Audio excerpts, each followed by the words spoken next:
Welcome to another episode of the Get Organised with Decluttr Me podcast with myself, Shalina. I hope you're well wherever you are in the world. Today I have Emma, who is the owner of Next of Kin, and she designs and sells beautiful clothes for babies and children. And she also has a podcast with the same name, Next of Kin, talking about having babies and, you know, all the stuff that goes with it, which I have no idea about. And she also has a 1-year-old kid, or baby, so that helps as well. So I wanted to bring her in today to talk about all things baby, clothes, and just all that kind of thing to help you guys out. So welcome, Emma, to the show. It's lovely to have you on. Thank you. It's so strange for me to be the other side of the microphone and not interviewing someone today. I know, you have to talk and everything as well. You have to do more of the talking and I'm doing less, this is good for me. This is very rare for me as well, yeah. Usually I'm the one talking away. So what made you start Next of Kin? So honestly, my daughter was my curveball, my inspiration. All right. My background is actually as a fashion buyer, so it's not a huge departure, but I never wanted to have my own brand. I thought there was enough brands in the world. I didn't think I was going to be able to come up with something different. Right. And then I had my daughter. I realised that fashion buying isn't very easy to go back into when you're a mother because there's a lot of travel. And with fashion, it's the stereotype that you have to act like the world's ending if a handbag hasn't been delivered on time. You know, it's totally that stereotype. So it's like Devil Wears Prada then? Sometimes. Depends where you work. But, you know, it's late nights and you've got to remind yourself that it's not brain surgery. We're not saving lives. But you still kind of have to act that way. So I did try and go back into it. My daughter was 4 months old and she was still breastfed. She wouldn't take a bottle at all. Right. So I was going into the office and having to dash out to feed her constantly. Oh, no. And so within weeks, I was sat in front of HR asking me why I wasn't traveling and basically I needed to leave. But in the background, I'd been doing a bit of thinking because I would take my daughter out for a walk and I'd think about the clothes that I wanted to dress her in. We're in Dubai, so we go to the malls in winter and it's full of winter clothes. Yeah.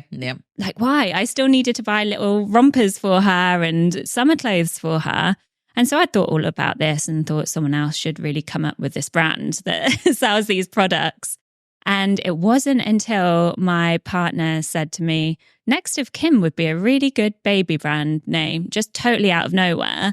And it really stuck with me. And I would think about it at night and oh my God. I just had to do something with it. Yeah. And then loads of other little like fateful coincidences would happen. Like I met someone who could do my branding for me and things just started getting rolling. It was meant to be. And it was meant to be. And so here I am now with a podcast and a baby brand, and at the start of the year I didn't think I'd be doing either of those things. Yeah. Oh my God. So that and that's your creativity that's come out as well to help you to get to this point. That's amazing. And what were you buying before? What kind of fashion were you buying before? Well, the last few years I'd been in luxury fashion. So I'd done brands like Versace, Dolce & Gabbana. Oh, okay. Oh, amazing. It's fun because you get to travel to Milan and all of that. Yeah. But you don't always have the creativity. Right. People think it's a lot more glamorous than it is. It's actually a lot of spreadsheets and numbers. Oh, okay, yeah. Whereas Yeah, before that, I'd been at Harrods and I'd been doing product development for, the plastic green tote bags. Yeah. I got to develop those and all the handbag line, and I loved that creativity. That was a good balance for me. And so that's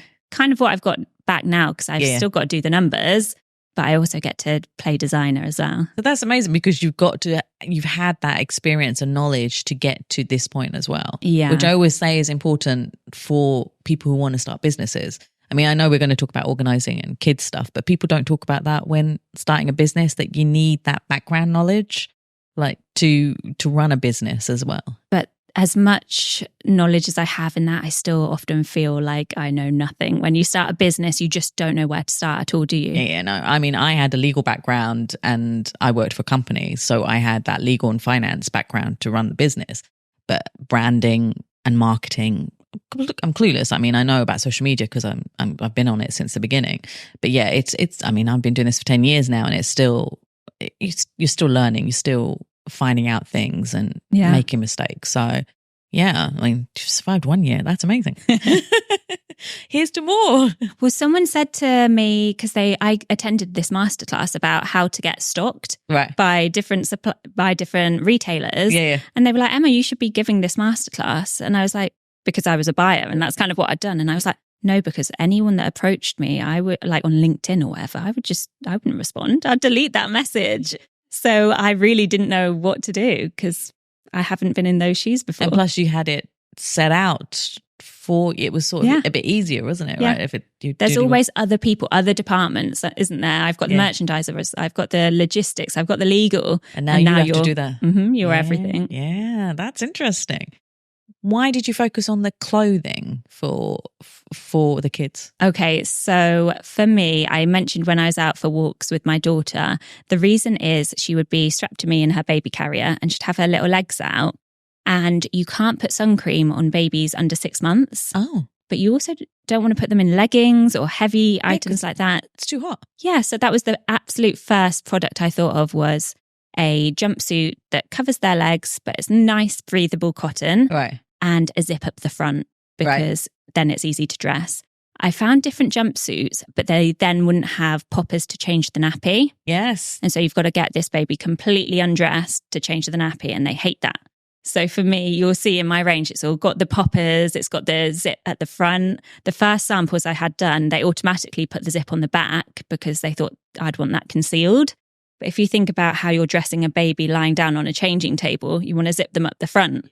So you probably wouldn't use it if it had a zip at the back. No, because it'd be squirming and everything and driving you insane, especially if you're in a mall using the changing rooms there and people are banging on the door. You want to do it quickly, don't you? Exactly. And babies hate getting changed and getting their nappy changed. So poor thing. Yeah. So you just want to do it as quickly as possible. Oh my God. So you focused on that and now you've moved on to other things, other ranges as well now with Yeah, so I've got it's baby clothes going up to age 2 to 3. Right, okay. And the reason for that is because at the moment I have a 1-year-old. She's basically 14 months. She started toddling around.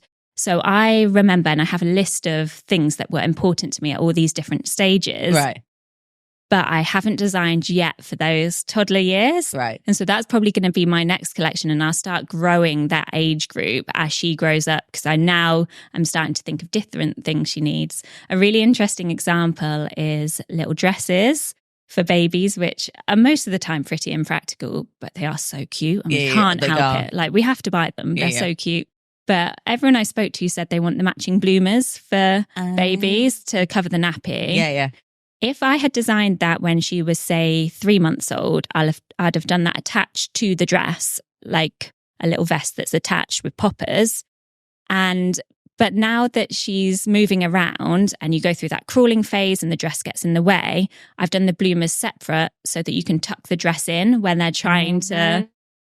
So there's little things like that you just need to be a mum to know. Yeah, you need to experience. Yeah, because I wouldn't know. I'm just auntie. I just buy.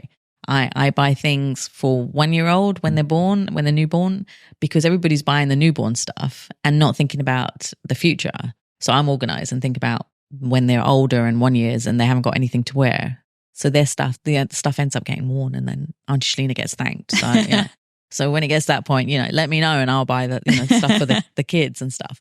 But let's now talk, so you've had your daughter. What's your daughter's name? She's called Bonnie. Bonnie. So Bonnie was born, you were pregnant with Bonnie and, there are people give lists and there's stuff on the internet, right? About what to buy and what not to buy and all that stuff. How did you go on with getting the stuff? Well, there's just so much stuff. And the first thing you have to address is that a pregnant lady is a very different consumer to anyone else. Right, okay. Because in what way? Well, you've got 9 months, especially a first-time mum, you've got 9 months to really, it's all you can think about is this baby and being pregnant for most people. And the planning, the buying, this is really fun and you're filled with this kind of love you've never had before. So the one thing that you can do at that stage is just get the best products. And the products also feed into your sense of who you're going to be as a mum. But what I really hate is that the marketers definitely take advantage of this and make you feel like you need these things, they're essential. I learned very quickly that a lot of the stuff wasn't essential. Even things like a bassinet for the pram, people would say that's essential for the first 6 months. My daughter wouldn't go in a pram, let alone a bassinet on a pram, no chance. So there's so many things that you're told are essential. Baby baths. in the end, Yes. I would put some towels in the bath in a nice sort of like cocoon her in the bath in a towel that I didn't mind getting really wet in the bath. That was perfect. I didn't need to spend loads of money on a particular baby bath. The baby baths I have decluttered a lot or helped people to sell it. Yeah. That's a big waste of money. And the bassinet, the basket thing, looks cute on pictures. Yeah. There's so many things to put your baby into.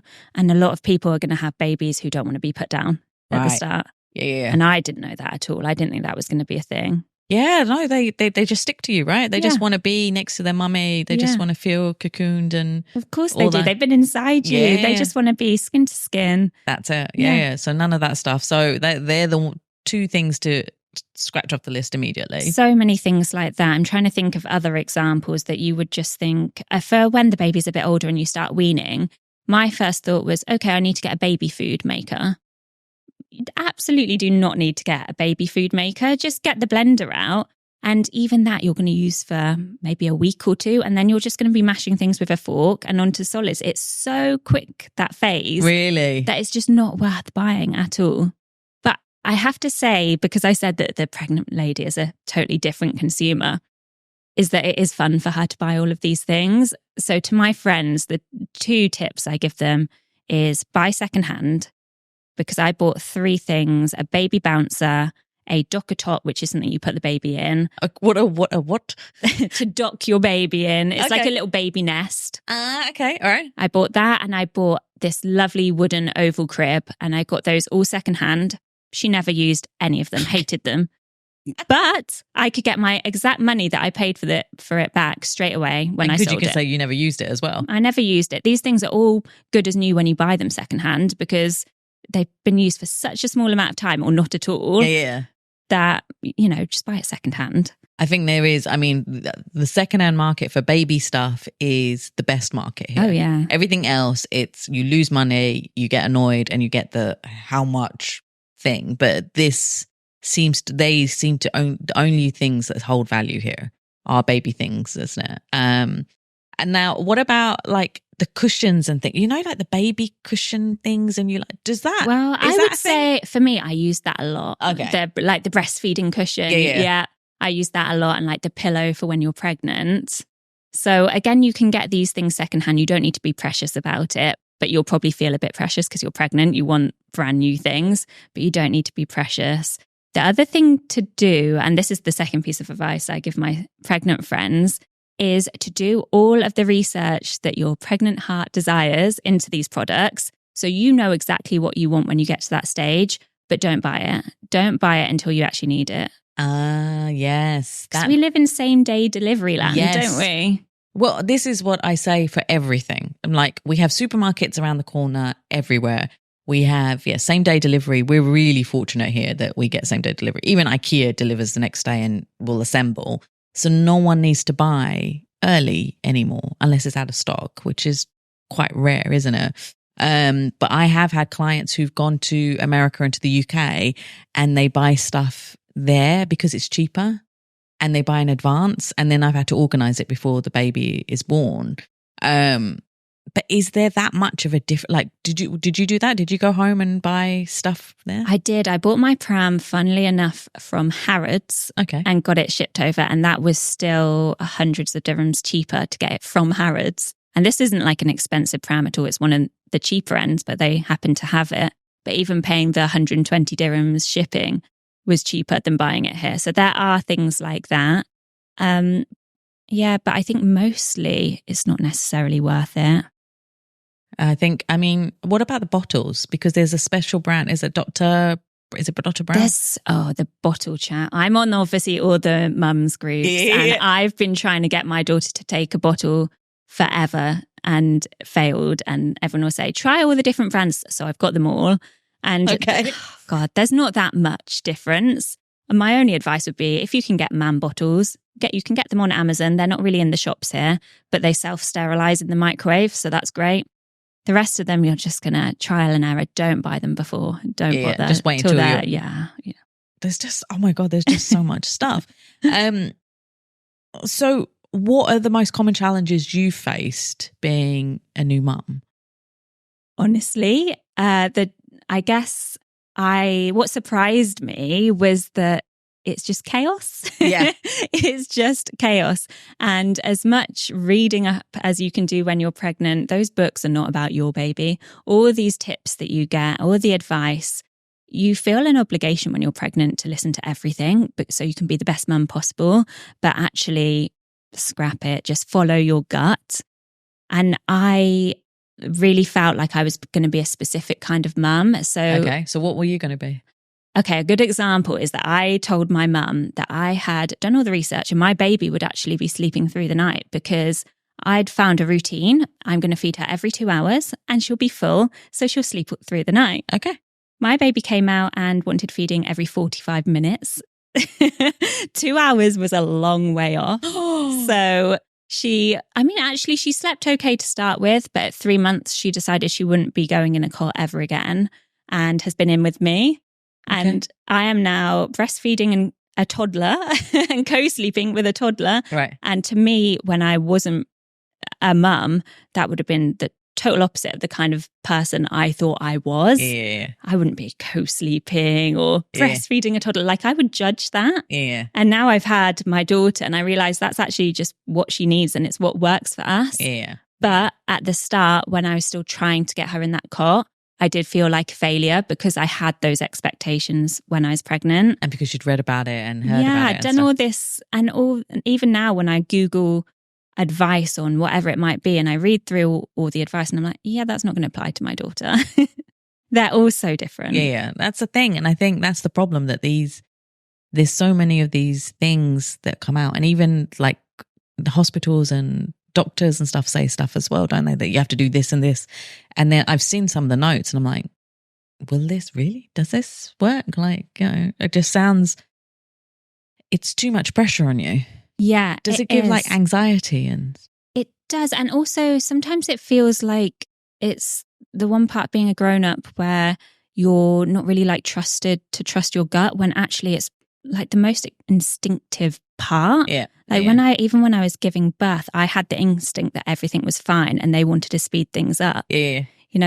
You really are like, I don't know, you connect to your mothering instincts and it's a real thing. Yeah. But people speak to you like doctors giving advice or whoever it might be as if you don't have that. Yeah. And they really want to tell you how to do things a lot. You get that a lot as a mum.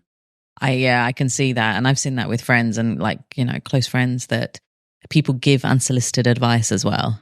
And you're like, no, like, or especially the older generation. Yeah. Like they've gone through things. So they think that because they went through it, that it would be different. It will be the same for you, I suppose. Yeah. I have to bite my tongue myself because you want to help and you want to tell them these things that you found that work for you. Yeah. But their experience is going to be totally different. Their baby is going to be totally different. Yeah, there is that.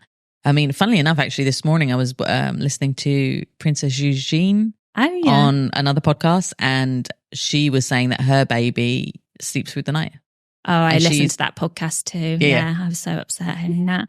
I don't need to hear that. So don't put that out there. I was like, oh, this other one. But then one of my close friends, she didn't do breastfeeding. She did bottle feeding, and her daughter just fell asleep the whole night and they explained it. They went, well, because we know how much food we're giving. And of course they're going to be full, so they're going to sleep the whole night. Whereas with breastfeeding, you don't know how much you're giving. But my daughter has grown to the 99th percentile. She's chunky. She doesn't need this food, but it's who she is, So people will try and put science behind all of these things and really like just trust our guts as mums. Yeah. So what has been the most surprising aspect of being a mum? So, I mean, probably that. I guess the love that you feel and how connected you are. I was telling someone the other day, actually, that there is just this instinct that science can't really explain. Like I can hear Bonnie crying when I shouldn't, she's too far away. I shouldn't be able to hear her crying. And I know that she's crying. Yeah, weird things like that. Or the other day she got sick and I could tell she was getting sick about a couple of hours before a fever broke, or everyone else was being like, no, she's fine. I was like, no, she's getting sick. Like you have that weird connection with your baby. My God. Yeah. And so I think that's why it's important to trust your gut. Yeah. It's like a total sixth sense. So for expectant mothers, like they're budgeting for the baby items, What advice would you give for that? Because that's another thing, because it's not cheap. I mean, you said you bought the buggy from Harrods, which would, like, normal people hear like, oh my God, you're being a bit extra. But I know for a fact, because of dealing with clients and seeing as well, that actually Harrods often is the cheaper option. Yeah. I buy and Selfridges as well. Like they act, it's much cheaper than buying from here. Yeah. Well, I mean, the first thing is the secondhand market, definitely. Right. So utilize that. Also, don't forget about the small brands. Obviously, I have to say this as next of kin, but also you've got plenty of small brands that are multi-brand retailers and they have discounts too. And I think there's a misconception that they're always more expensive. But I've been learning, because obviously now I'm in this industry, that that's not the case. There's plenty of discounts out there. And then you're going to be supporting another mummy, another family. You know, Amazon aren't going to notice if you order, but a small brand is. So I think definitely utilize the secondhand market, check out the small brands for their discounts too. And then I guess it's friends and family. Get things passed on. You get that baby list out there for them to buy you gifts because they're going to want to buy. Oh God, yeah. Grandparents. Yeah, they're make the most of it. Yeah. But grandparents are the worst. Like my parents, my mum, even now, every time she goes out, she'll buy something for the nephews. And they're now 10 and 13. But when they were babies or growing up, she just kept on buying it. And then it got to a point where we had to all say, stop it. Like, they've got too much stuff. Like, everything. I can imagine. You know, so, and I know that it's a thing with all grandparents. They have it, especially, is yours the first grandchild? She is on my partner's side, not on my side. Oh, okay. So then they'll most probably be going like, oh, there's this cute thing, let me buy it. Yeah. But also when you're pregnant, and it's kind of the pregnant brain, but you'll be very specific about what you want for your baby. You'll have like an aesthetic in mind for the clothes and everything. And grandparents are not going to have that same. No. They don't understand what aesthetics is. So what was your aesthetic then? Well, I think I ended up with like sort of a ditzy floral thing going on, whereas my mum would go for like the slogan, like I love my grandma or something. Oh my God. I don't know, you know, just bright pink.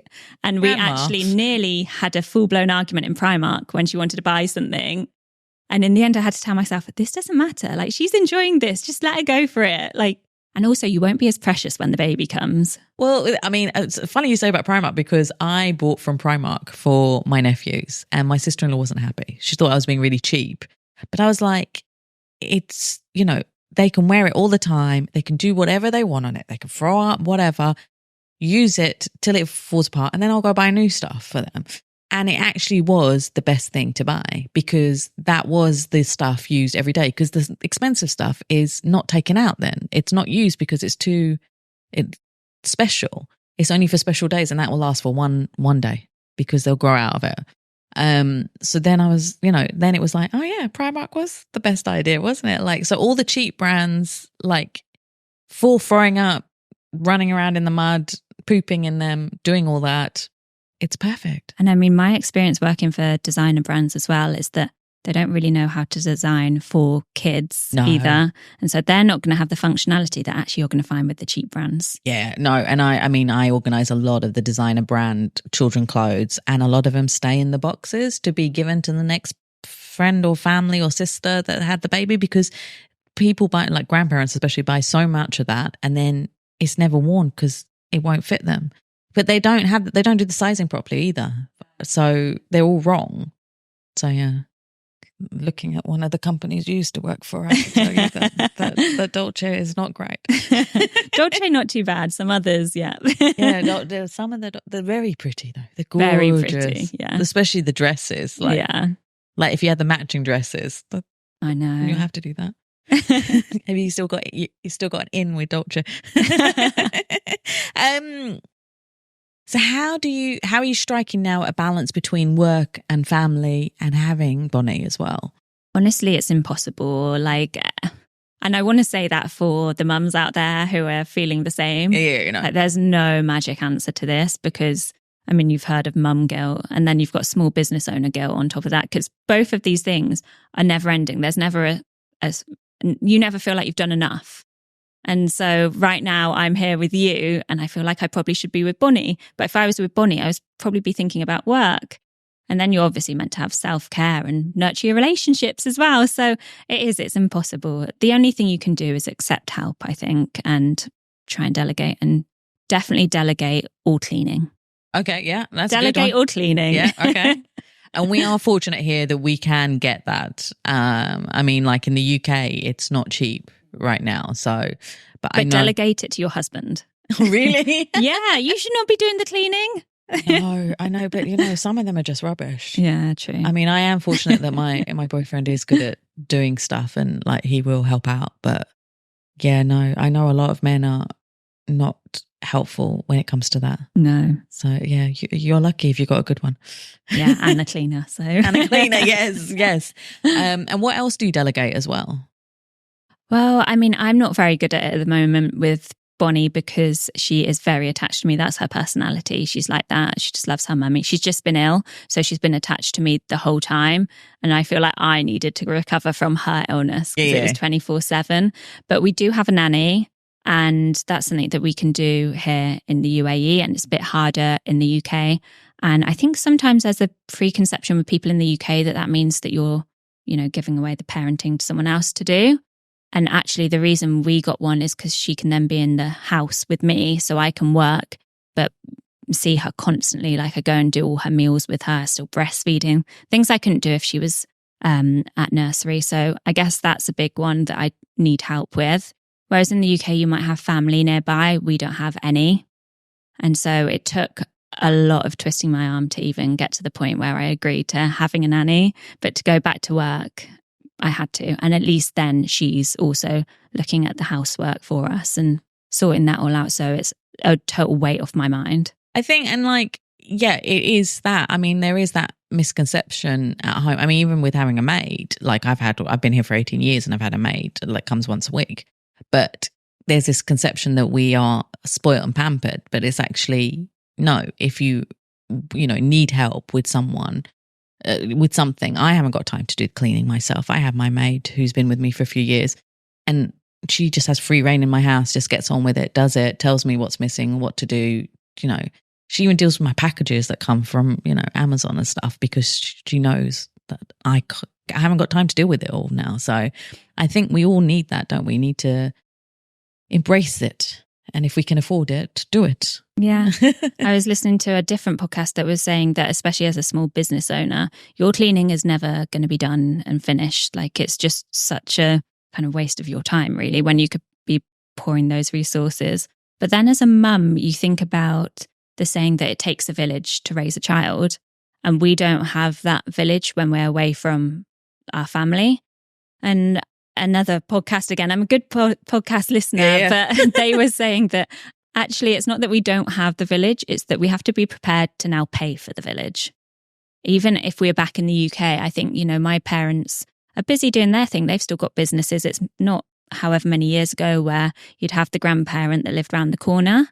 So, yeah, I think you now just have to be prepared for the fact that you've got to pay for it. I think so, yeah. Even, wherever you are in the world. I mean, even my parents, they live in Kent. My brother lives in London.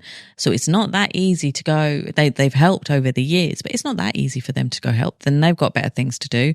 Plus they're retired and they just swan off to whichever country they feel like swanning off to, Of course, every so often they'll be like, we're going to the airport, and we're like, okay, fine, right, thanks for telling us that. So everybody's got their own things to do, haven't they? It's not like before where you all lived on the same street and you could just dump the kids at home and all that. But so I think people need to embrace that, and it's sort of get organized as well with their lives and look after yourself rather than hoping other people, family and friends will help, because find a community, know where you can go for the different support, whether it's like a breastfeeding support or it's sleep coaches or just the mums that you can go for a play date with and get advice, or complain about your child and husband too. Like, you need that. You need that, yeah. And so is there a lot of support here within the UAE, like within Dubai, about like as you said, breastfeeding and sleeping and all this stuff. Yeah, and that's what I've been figuring out. The best thing about doing my podcast is that I have these guests on who are now part of my network. Okay, so awesome. I had Lisa from Lullabies on, and she used to be a nurse, and now she is a breastfeeding coach and a breastfeeding specialist and a sleep coach. Oh. So she just came on to talk to me about all things sleep. And the other day, I needed her for some help with breastfeeding. And then the very next day, Bonnie came out in a rash. So I have not left her alone. So that's been the best thing about doing the podcast. But most people who don't have podcasts will find this support in the WhatsApp groups, in the Facebook groups. There are so many. There's ATB Mums, the Mum Folk. There are just so many that you can join. Well, there's an ATB Mums one now? There is, yeah. Oh, I know the ATB, but... But I mean, and it's good that it's expanded so much in the last, I think, maybe 10 years. There's so much more. It's because of technology, I suppose, isn't it? Because of Facebook and WhatsApp and social media and everything. What other kind of technology are you using, to help you? Yeah, I guess I hadn't even thought about that being like technology that really helps me. When I think about the technology for babies, I think about like toys and equipment. But actually, on the other hand, it can be a little bit unhelpful on the internet. You should never, my midwife always told me, do not Google. And every single thing that's wrong, I do Google. We all do. And, you're just going to be told that something awful is wrong with your child, aren't you? So it can be a bit unhelpful. I mean, technology in general, if I do talk about like the toys, for example, we're going down the route of so many different toys. There's so many. Yeah. And there's like the wood, and then there's the normal plastic stuff that we had when we were growing, which is all coming back again because My Little Pony is back again and Transformers. Oh, really? Yeah, My Little Pony's back. Like, proper. See, I'm not at that stage yet, am I? The one I can't stand is Shopkins, which is these tiny little, they're the worst. Hopefully that would have died a death before you got to that, because that's the worst for organising. And then there's those dolls that everybody keeps on complaining. LOLs. Okay, yeah, I've heard of those. Yeah, LOLs. Everybody complains about them being obscene. Yeah. Well, I mean, with the baby stage, because we're going into toddlerhood now, and you don't really need any toys. I mean, I have this monthly toy rental subscription, which is great because, you're not going to have to hold on to toys that aren't for that stage afterwards. However, at the moment, they just come to visit for a month to sit in a corner. Do you know what my daughter's favourite toy is? Box? It's a pot of Sudocrem. I've cleaned it out because we were getting Sudocrem all over the house. Oh my God. Yeah, but it's a pot of Sudocrem. That's what she spends the most time on at the moment. Wow. So when it comes to technology and all that, there's the saying that the more the toy does, the less your child does. So if they can just press a button and be entertained, that's not going to be great for their attention span and like their development. Whereas a pot of Sudocrem or pots and pans is a whole open-ended play, isn't it? You can be a rock star with your pots and pans, or you can be pretending to be mummy. There's so much more that can be done with those than just being entertained. So that, if anyone wants permission to not have all the ugly plastic flashing singing toys. Oh, the singing ones are so much noise. Like sometimes you just want to find the button to switch off, and some of them don't have buttons that you can switch off the noise. Like, I don't know, the ones. I have had to take bags of that stuff to give away for donation, and they make noise in my car. Yeah, no. Don't do it. Don't do it. Just say it's for the baby's development, but actually you don't want it in your house. No, exactly. So all those lights and the pressing the buttons and the turning the knobs and all that, that's all those Fisher Price ones, aren't they? Well, also your baby's probably not going to be interested in them and just want to play with your pots and pans and your pot of Sudocrem, so don't bother. I know the box was a thing. I remember my brother when he was a toddler and it's like pets, like they're just obsessed with boxes. Just give them a box and they'll pretend they're like, he would pretend he was flying a plane and stuff like that. So much more fun, and that's going to take them hours of joy and entertainment that you are not going to get from just pressing a button. No, exactly. Oh my God, there's so much stuff, like you just don't know until you experience it, I guess. Or I talk to someone about it, because I'm not having that baby. So finally, give us your tips and tricks, for the clothing and what's great for babies, and then moving on to toddlers and stuff. Okay, so for the babies, all you're going to want at the start is double zip onesies. Okay. That's all you need. So double zip is front and back. No, it's one zip, but you can zip it up to change the nappy and zip it down to get them undressed. Okay. So I have a couple of these in next of kin range in like a lovely soft buttery bamboo cotton. And so that's all you're going to want to put the baby in, because your baby is going to be so like fragile and delicate and you don't want to do anything to make it cry at all. So that's all you need at the start. Just get a few in newborn, because they're probably going to grow straight out of that, or they might never fit into newborn at all. All right. Okay. Yeah. So I've seen that a lot. Yeah. That's up to sort of 0 to 3 months. And then you might want to start with other things, but especially at night, just go for the zips. I don't know why anyone does papas anymore. Just go for the zips and double zip. Yeah. And then another trick actually that a lot of people don't realize is with the vests that have that envelope neckline. Yes. So the reason for that is when you have a big poop explosion, you don't want to pull the vest over their head. So what you can do is open up the sides of that neckline and pull it down. And I didn't realize that until I had a child. And so that is a number one tip with the vests. So how many explosions have you had to deal with before you found this out? Oh gosh, I do not know. I do not know. Did it happen in public or was it at home? Oh my goodness, yeah. The worst was probably in a taxi, and I could just hear something bubbling away, and I looked at my mum and I was like, that's not staying contained. That is not. I know that one of my nephews had that. My mum was with my sister-in-law and it was in a mall and it was happening. So yeah, I know that this is not fun. And on the mum groups, they're always asking, what's the best nappy to avoid it?